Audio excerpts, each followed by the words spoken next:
حضرت ابو ہریرہ رضی اللہ تعالیٰ عنہ سے روایت ہے کہ رسول اللہ صلی اللہ علیہ وسلم نے فرمایا، جو شخص اللہ کی راہ میں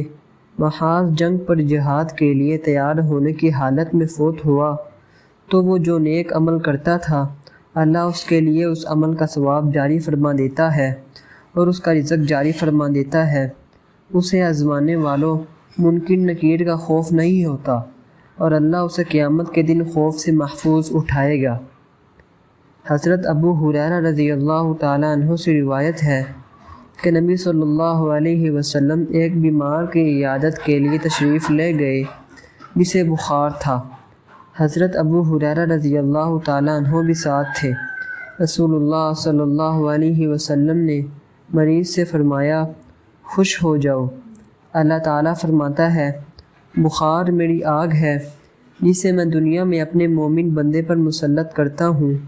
تاکہ آخرت میں جہنم کے عذاب کے عوض اس کا حصہ اس بخار کو قرار دیا جائے۔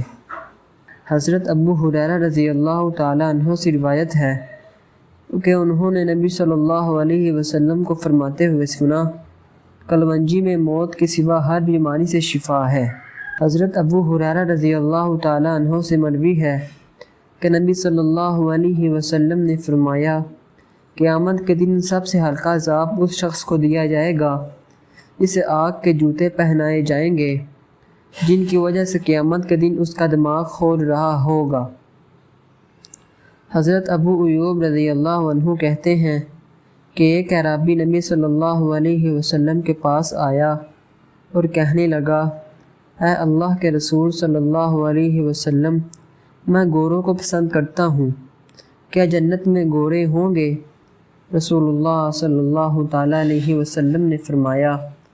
اگر تم جنت میں داخل کر دیے گئے تو تمہارے پاس یاقوت کا ایک گورا لایا جائے گا جس کے 2 پر ہوں گے، تمہیں اس پر سوار کیا جائے گا، پھر جہاں چاہو گے وہ تمہیں لے کر اڑتا رہے گا۔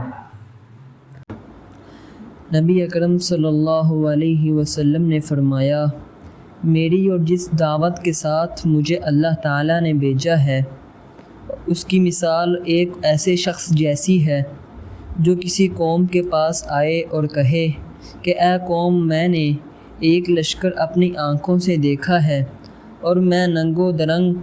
تم کو ڈرانے والا ہوں، پس بچاؤ کی صورت کرو۔ اور اس قوم کے ایک گروہ نے مان لی اور رات کے شروع ہی میں نکل بھاگے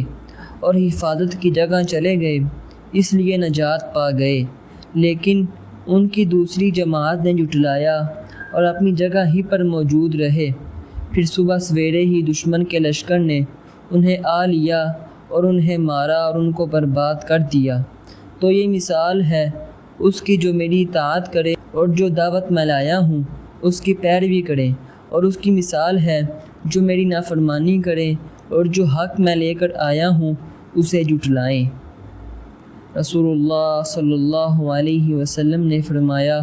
ساری امت جنت میں جائے گی سوائے ان کے جنہوں نے انکار کیا۔